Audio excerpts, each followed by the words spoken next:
Aswath Damodaran is one such guest which all of us always look up to understand the complex matrix of how to really decode valuations in this complex environment where the new normal really cannot be defined. Professor, welcome to ET Now. Thank you for joining us. Hope all is well and everything is fine at your end.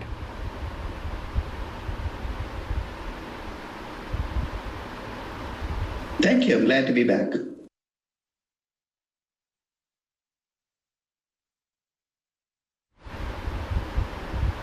Professor, the world can clearly be divided in two parts. The optimists who believe that a vaccine would be found, liquidity will ensure asset prices remain strong, and we could be in for a surprise V-shaped recovery as the consumer demand unleashes in the first half of next year. Then there are some realists who would again insist that medical breakthrough is still a distance away, the collateral damage to the economy is very large, and since world has never experienced a lockdown ever, even during World War, there is no template which will tell you what is coming next. I think they're both wrong. In a sense, I think you can't look at this bowl as full or empty. It's always going to be half full. One of the reasons I'm not a market timer is on issues like this, it's sometimes better to let the market decide. Because we think of the market as this monolithic device, but it's really a consensus of both optimists and pessimists. Right now in the US, the optimistic side is winning that battle. Doesn't mean it's over, right? 2 weeks from now, 4 weeks from now, 6 weeks from now, it could shift. But here's what I've learned in 35 years of investing. You can disagree with markets, but you have to respect them.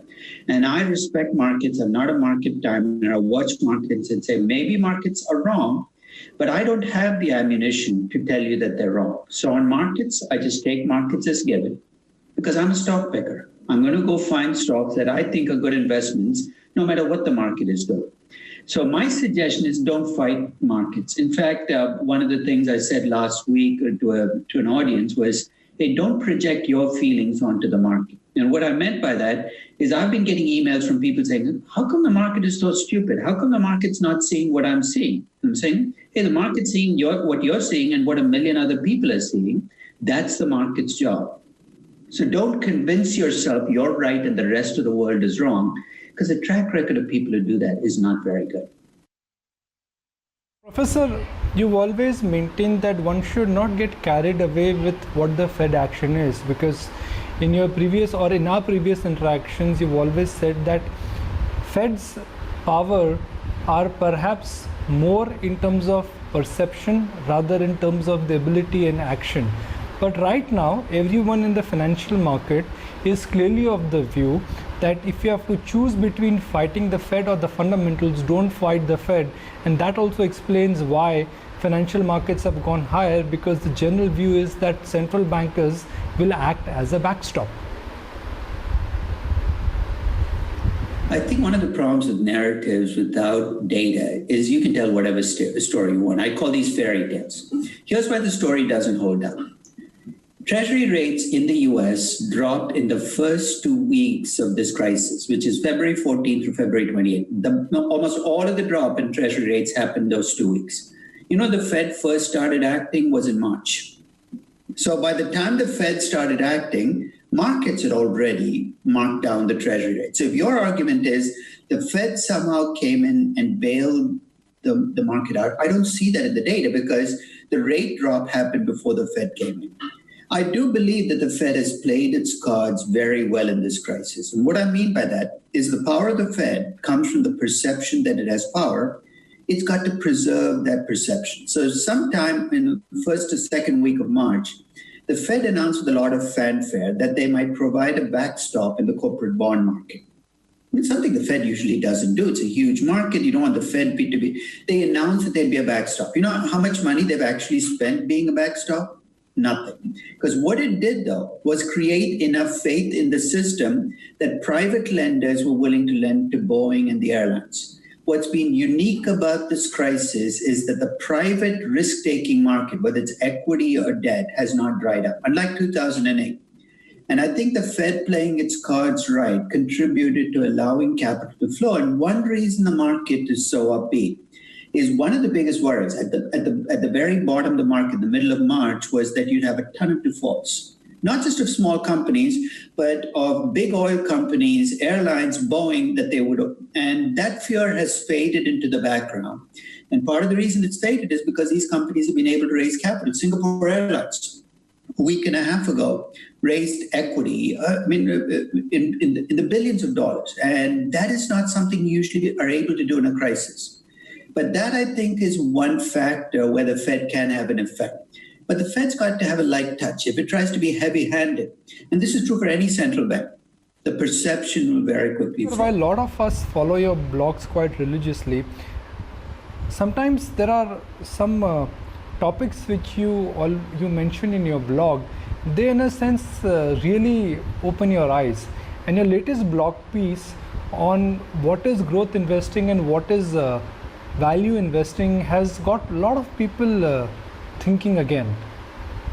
In this new normal, your blog and your work seems to be indicating that value investing is dead.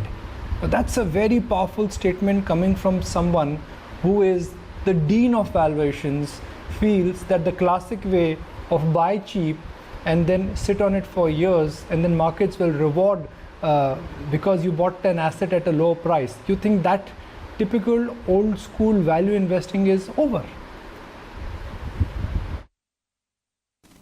I think this is unique in global history. When have we ever shut the global economy down completely for multiple weeks? And for a period between March and early April, the entire global economy was shut down. That has never happened before. The 2008 crisis was primarily a developed market crisis because emerging markets were relatively unaffected. And you take every crisis and you go back in time, you've never had a crisis where the entire global economy has been shut down. And because of that, all of the numbers that you're seeing are going to be numbers that are almost unusable. Unemployment. Of course, the unemployment is going to shoot through the roof. You know why? Because you look out of your window, what do you see? Everybody around you is not working either. How can unemployment not go up? Consumer confidence. Of course, it's going to collapse. I mean, it's not just consumer confidence collapsing. You're feeling people's psyches under siege because you're stuck at home. So one of the things about this crisis that makes it different is you get no indicators by looking at macroeconomic numbers. Because usually the way you know we're in a crisis is companies start to lay off people as they get less confident. That didn't happen here. Everybody had to lay off people right at the start of the crisis. So I think that this crisis is unique in the sense that it's a global economic shutdown. And none of us knows how the global economy is going to behave when we start the engine back up again. That's where the optimists and the pessimists should be disagreeing. It's not about what will happen in 2020. There's consensus that 2020 is going to be an awful year. There is no way around it. How can it not be? If you're a retail store and I force you to shut down for an entire quarter, your revenues and earnings are going to reflect that. The real question is what will happen after the crisis passes? Now, what will happen not just in 2021, but all the way through 2025. In fact, I've been valuing the market off and on for the last 10 weeks. And there are two big numbers I need to forecast to value the market. One is how much will 2020 earnings be affected? And the answer is a huge amount. But the second and more important question is how much of that loss will come back in the 4 years following? How much of that loss will be recovered? Because you're not going to get 100% of the recovery back. Why? Because if you skip a haircut during these 12 weeks, you don't take 3 haircuts right after you come out of the crisis to make up. So there are some services that will forever lose revenue. So there's going to be some lost revenue that's not coming back. It's that second question we should be focusing on when we think about what we think about markets. Not just about 2020, but what will happen in the aftermath. And I think that requires we take our eyes off the crisis and think about what's coming after.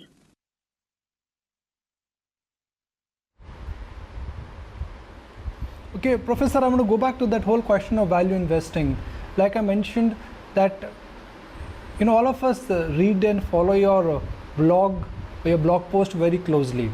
In your latest blog piece, you are raising what perhaps has not been raised before by anyone. What you are raising is that in this new normal, value investing is dead. You are, you actually have some data in your blog post which seems to be suggesting that if one really looks at the comeback stocks in the post-COVID world, they are not value or high dividend yielding stock. Now that's a very powerful comment or a statement or an indication coming from someone who's known as Dean of Valuations. In my view, value investing and growth investing has become a very lazy categorization. Here's how, if you ask even value and growth investors what they do, here's how they describe themselves. Value investors say we buy stocks for, they'll quote Ben Graham to you, and security analysis, and Warren Buffett, and Charlie Munger. But the basis for old-time value investing has become, I'm going to buy stocks that trade at low PE ratios or low multiples of book value and call it value investing. If you ask growth investors what they mean by growth investing, they point to growth in earnings, high growth in earnings, high growth in revenues. We jump onto the bandwagon. I think they both missed the boat with that definition. Can I value a growth company? Absolutely. Can I find a growth company to be undervalued? Why not? I've held Tesla, I hold Facebook right now in my portfolio. Neither of those stocks would fit a value investor's classic definition. But value investors are still stuck in the 20th century. They think that book value actually means something. I don't have much faith in accountants to begin with, but I think book value has completely lost its meaning. What does the book value of Google even capture? Your biggest assets are off the books. So I think the problem with value investing and growth investing is not the focus on value and growth, but they don't really focus on either. They focus on these metrics that they use as shortcuts, and those metrics are lazy. And part of the reason both groups of investors are kind of lost out to index funds is what you're doing is mechanical. Remember, a machine is going to be much better at doing mechanical things than you are. One of the reasons I wrote about value versus growth in the last blog post I had on the crisis is value's been losing out to growth for the last decade or so. What I mean by that is the old-time value stocks, low PE stocks, high dividend yield stocks, have underperformed high PE and no dividend paying stocks. And for 10 years, value investors have told us, just wait for a crisis, and then you're going to see value investing is going to come back on top. Well, you have your chance now. It's a crisis. So I said, okay, let me go look at the numbers. Maybe this is when the payoff to buying low PE, high dividend stocks is, you're going to see the payoff. It's in a crisis. And what I discovered is in this crisis, at least, it's perverse. The stocks that are being hurt the most are low PE, high dividend yield stocks. So if you're a value investor, your last piece of ammunition is being taken away. If this isn't a wake-up call for old-time value investing, I don't know what will be. Because I think they're stuck in metrics that really don't work anymore. But Professor, when some of the marquee investors like Buffett, Sam Zeel, Howard Marks, Stanley Druckenmiller, all of them are clearly indicating and suggesting that markets have run up ahead of themselves, which is that markets are here and valuations are here, and there is a disconnect, and valuations are unlikely to expand given the shape of the economy, which means markets need to come down. Now these are experienced guys who understand the power of leverage, who understand how to differentiate between value and growth, and who also understand that what is the right time to take risk and what is the right time not to take risk. Why do you think some of the smartest Wall Street investors who've been successful, who are masters of their craft, all of them are indicating and suggesting that markets should come down? No, I think, in a sense, let's take Warren Buffett. He's not just a great value investor. People in value investing treat him like a god. Every word that comes out of his mouth, they hang on to. And I did listen to Warren Buffett talk because he gave his online Berkshire Hathaway talk, which he usually gives at his Woodstock in Omaha where people show up. And as I watched him talk, my sense was this is a 90-year-old. He looks like a 90-year-old. He talks like a 90-year-old. There's nothing wrong. I'd like to be 90 years old. You have to pay heed to age. But he looked uncertain. He looked unclear about what was going on. And who can blame him? So when I went back and looked at the substance of what he was saying, and there was very little. He said people might not fly as much anymore. Really, this is the insight I'm going to get by listening to Warren Buffett. Therefore, I'm going to sell airlines. I don't make that leap. I don't see how people not flying as much means that all airlines are going to be bad investments. It might actually make the airline business a better business if some of these airlines dropped off in this game. So I think that it's not that these investors are not successful investors, not that they have nothing of wisdom to offer to us. It's we have to stop treating everything they say as gospel and start questioning. I tell people in my class, don't take anything I say as right. Question. Because that is really how you become a better investor. You have to watch out for yourself. You have to come up with a way of thinking about markets that's unique to you. You can't parrot somebody else. So I don't care how great an investor's history has been or how wise they are. I will listen to them, but it's my job to create my own perspective on markets that fits me as a person. So, Professor, do you think a genuine investor who is in for the long haul and is looking at allocating capital, because when you're allocating capital, you're also trying to associate with the future, should keep it simple, and one should continue to invest in the US tech giants like Apple, Alphabet, Netflix, and to a large extent Microsoft, because that's where the new digital world alignment will happen, and that's where the price strength and the concentration clearly seems to be the highest. In fact, it's not that difficult to think of what the post-viral economy is going to look like, right? Because what has this crisis shown us? It's shown us the benefits of having a model that scales up quickly and scales down quickly, the benefits of having a model with flexibility, the benefits of having a model with size. So in a sense, you can see what this crisis is already doing is it's strengthening these companies in a way that will make them actually more powerful companies than they would have been without the crisis. I mean, people often talk about Amazon, and they talk about how the dot-com boom was what made Amazon. They're wrong. You know what made Amazon the company it is today? It's a dot-com bust. Because what happened during the bust in 2001 was all of Amazon's competition got wiped out. All of the traditional brick and mortar retailers gave up on online retailing, saying it doesn't work. Look at the dot-com crash. And they allowed Amazon to become the largest, one of the most successful companies in the world. I think something similar is going to come out of this crisis.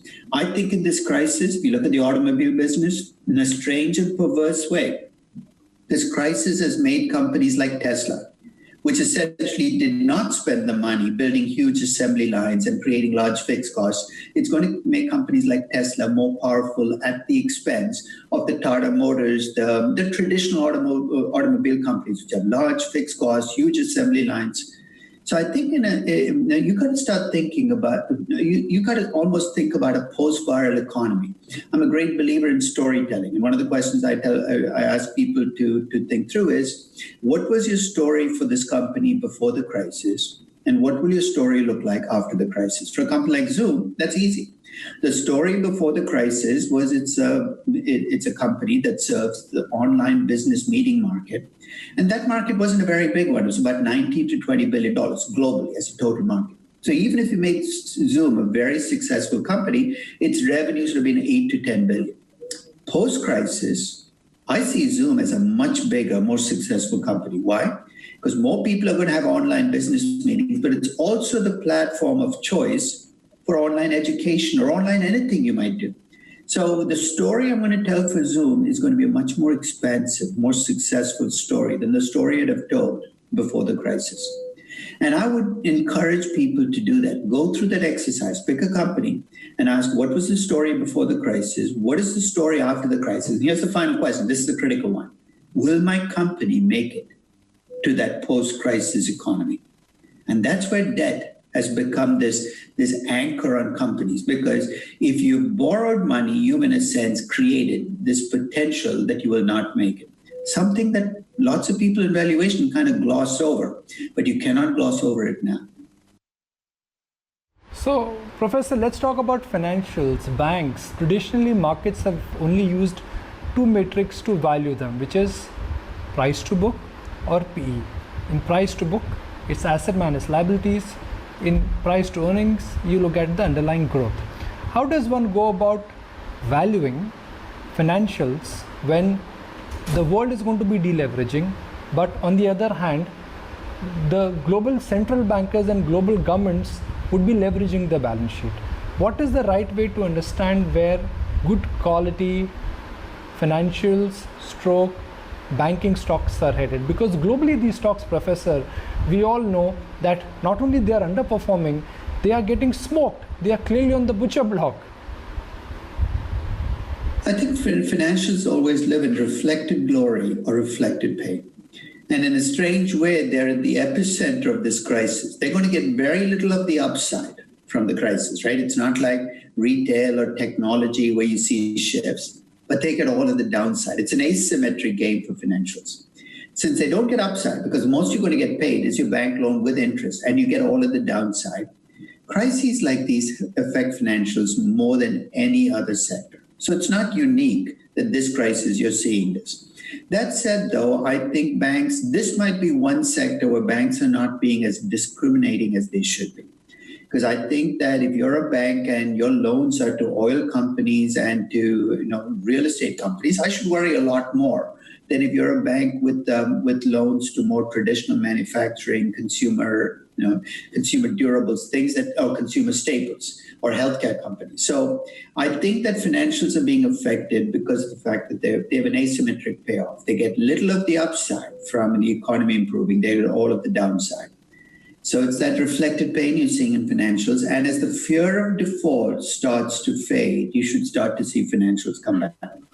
So you're thinking about investing in financials, I would start researching my banks to see which banks have less exposure to the worst sectors. And we know what those are. Big oil companies, big infrastructure companies, and then start investing in those companies a little ahead of the market, because that comeback is almost, you can foresee it, 3 months, 6 months, 9 months from now as the fear of default rises. Your view, Professor, on the startup world? Startup companies were pretty much working on borrowed capital. They were losing money. Their investors were, in a sense, investing them with the assumption that they would be disruptive and they would be able to gain market share. Given that the entire startup economy is in some kind of a shock, do you think startups now will find it difficult to revive and very few will actually survive? See, well, the startup models have this advantage of being able to scale down quickly. So an Uber or a Lyft, they're so asset light that they can reduce their cost structure pretty quickly. That said, though, many of these startup companies require capital to keep growing. So they're very dependent, not just on surviving, but being able to raise capital in markets next year, 2 years out, 3 years out. And one of your worries in a crisis is when that capital starts to dry up. Luckily, that hasn't happened as much in this crisis as in prior crises. To give you an example, in the last quarter of 2008, VC money completely dried up. There was no VC money to be had. In this crisis, VCs have actually been willing to invest on their terms, which means if you're going to go out and raise capital now, you're going to be giving up terms to VCs that you would never have given up in good times. So two things are going to happen to startups. One is some of them are going to run into a cash crunch and get acquired by companies with deep pockets. And that's why I said this is the kind of crisis that strengthens the Amazons, the Googles, the Facebooks of the world. Why? Because they're big and they have huge amounts of cash. They're going to be able to snap up these companies at fractions of what they would be paying in good times. The other is startups that actually can scale down enough that they can keep their head low. Do what Amazon did in 2001. People forget how close to the edge Amazon came in 2001 of going bankrupt. They survived until they were in a position of strength, and then they were able to go back to markets, raise capital. So I think that for those startups that can make it through, keep their head low, not have to access capital now, it's going to be much better for them to raise capital a year from now or even 6 months from now than to try to do it right now. So I think what this crisis is going to do is it's going to expose those startup models, which are terrible business models, from those that actually have some substance to them. Because the ones with substance are going to be able to make it through, survive, and then go out and raise capital. How has this crisis changed Aswath Damodaran, the teacher, and has made Aswath Damodaran, the investor, slightly more resilient? I think, in a sense, every crisis humbles me more because it reminds me of how much I don't know. For instance, I used to tell people, well, when you look at price, the lower bound is zero and the upper bound, there's no upper bound. You know what this crisis taught me? That the lower bound doesn't have to be zero. On April 19th, oil prices dropped below zero. If you'd asked me 6 months ago, can price drop below zero? I'd say, why would you pay people to take oil off your hands? We saw why. It was actually a very rational explanation. You'd run out of storage space. So one of the things I do during crises, and I would encourage people to do this as well, is I keep a journal. And I write in that journal what happened during a day that surprised me. And because you forget, 6 months later, 9 months later, everything seems obvious because you've seen the pathway of history.